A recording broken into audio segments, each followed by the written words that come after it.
मला विचाराल तर आम्ही तुम्हाला एवढा भाव इथं देतोय त्याबद्दल तुम्हाला कृतज्ञता असली पाहिजे. तो बाबा आहे तर ते फारच ऋणी केलेत आम्हाला.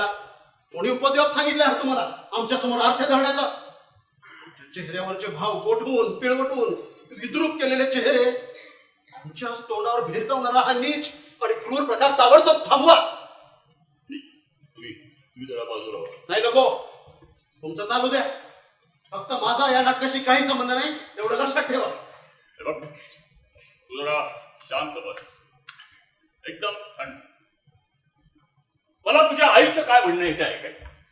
तुम्ही मगाशी म्हणालात की तुम्ही त्याच्या खोलीकडे गेलात, मग पुढे? मला सगळं सहन होत नव्हतं हो.